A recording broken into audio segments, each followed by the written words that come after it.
विश्व 24 न्यूज हर पल आपके साथ। आपलं नाव काय? सुनीता व्यंकट इंगळे। काय अडचण आहे आपली? माझा चुलत भाऊ आहे। माझ्या वडिलाच्या जमिनीला सासऱ्यानं कुळ लावलं होतं। कुळ लावल्यावर मग वडिलांना काय केलं, माझी लेक खाल्ली काय आणि लोकांना खाल्ली काय, हरकत नाही म्हणून मला दिलं।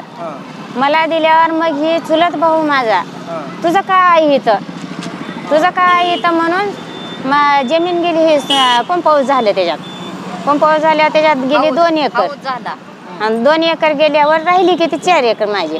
तर त्यानं काय केलं, माझ्या भावाची जमीन खरेदी घेतली। खरेदी घेतल्यावर त्यानं काय केलं, ती मी सगळी जमीन खरेदी घेतलं, तुझं काय इथं म्हणून मला शेतातून हाकलून दिले। हाकलून दिल्यावर मग आम्ही काय करायचं, मध्ये माझ्या लेकरांना भांडण काढलं। त्यानं भांडण काढलं। पहिलं बी 20 माणसं माझ्या भाऊ सुद्धा कोणच नव्हतं। माझ्या भावाला अडकावलं, माझ्या पोरावाला अडकावलं, दिरावाला अडकावलं। 20 माणसावर 10 माणसावर केस केली। पुन्हा ती झाली का केस, आमच्यावर तर किरकोळ आहे त्या सोडा बापावर, पण ती झाली की दुसरी केस। माझं 10 तारखेला लग्न झालं, मुलाचं लग्न झाल्यावर मग आमचं मुलगा सून गेली ह्याला औषाला गेले, बालाजीला। आम्ही गेलो दिंडीगावला। मग काय केलं त्यानं, माझा नातून बारकं पोरगं शेताला गेलं। शेताला गेल्यावर माझ्या शिवारात पाणी आलं। त्याचं आल्यावर, बाबा तू पाणी का सोडलाच इथं? मग त्यानं काय केलं, त्याच्या गड्याला नोकरीच्या अंगावर घातलं, पोराला हरिजनच्याला अंगावर घातलं। मग पाणी का सोडलंच म्हणलं की 2 चपटा मारलं माझ्या नाताला। मग माझं पोरगं गेलं, काय रे बाबा तू लेकराला मारलाच म्हणलं। मारलंच म्हणल्यावर इकून एकाला ही केली आणि मग सोडविलं आली घरी। भांडण नाही तंडण नाही, आम्ही कशाला काय करावं म्हणलं। तर काय केलंय, संध्याकाळी 9 वाजता गेले। 9 वाजता गेलं पोलीस स्टेशनला, केस केले। 10 लोकांची ही जमीन जी आहे, ही जमीन कुणाची आहे? माझ्या वडिलाची जमीन आहे। आणि ती खाऊ देत नाही मला, हाकलून दिला त्यानं। तुझं काय इथं महाराष्ट्र शासन आहे।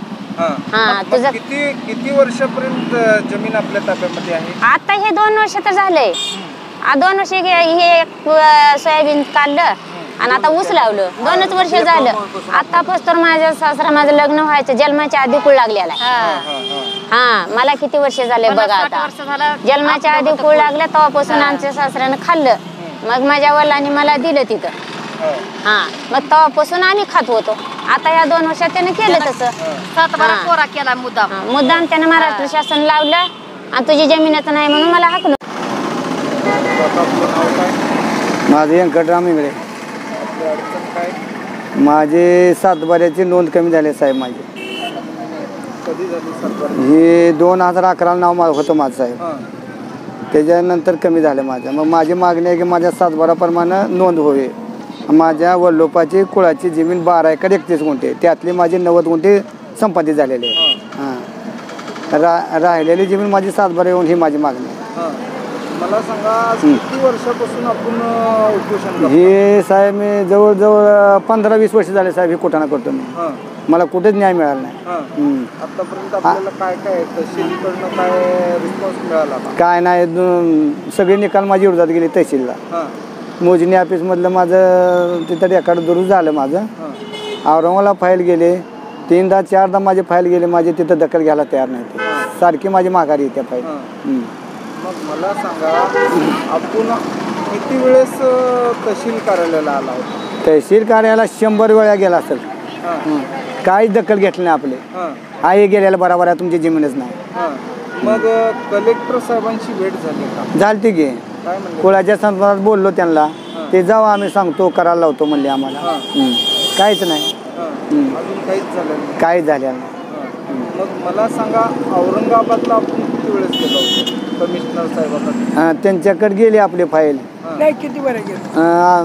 औरंगाबादला बी साहेब मी तारखी केलो तिकडे, तारखी करून तिथं मला चव्हाण साहेबांनी निकाल दिला आपल्या बाजूने मोजणी ऑफिसला। मग तिथं इथं फाईल आली, इथं जवळजवळ बरीच वर्षे आली, कोणी हातच लावून नाही त्या फाईलला। मग ते एक दिवशी म्हणून वकील लावलं, त्या बिचाऱ्याने आपलं बघितली। पुन्हा लॉकडाऊनच आले की साहेब, लॉकडाऊनमध्ये आलं, मग त्यांनी दुरुस्त केली आपली फाईल।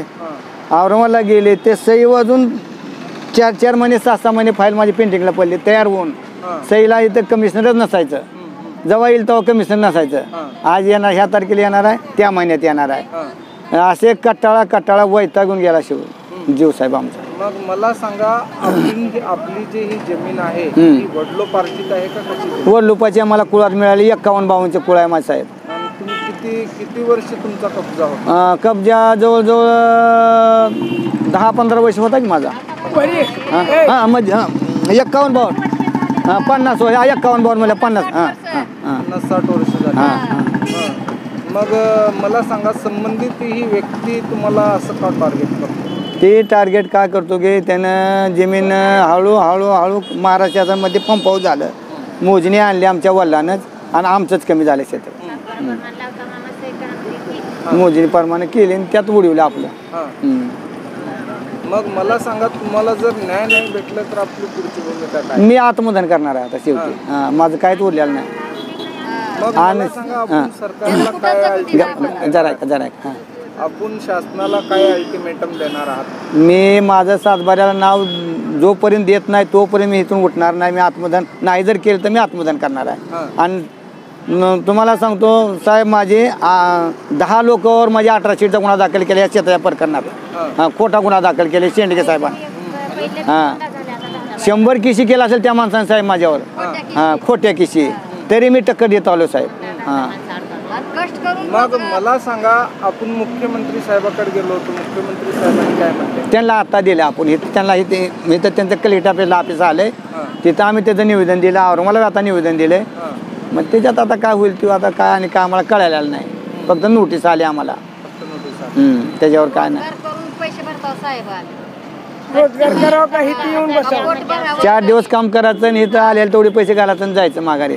आता करतो, उद्या करतो, परवा करतो. काहीच करीत नाही. 18 तारखेला त्याने केस केलं. 18 तारखेला केलं, त्याच्या आधी 19ला. राज्यातील महत्त्वाच्या आणि आपल्या भागातील ताज्या बातम्या पाहण्यासाठी आजच आमच्या विश्व 24 न्यूज चॅनलला यूट्यूबवर सबस्क्राईब करा आणि बेल आयकॉन प्रेस करा.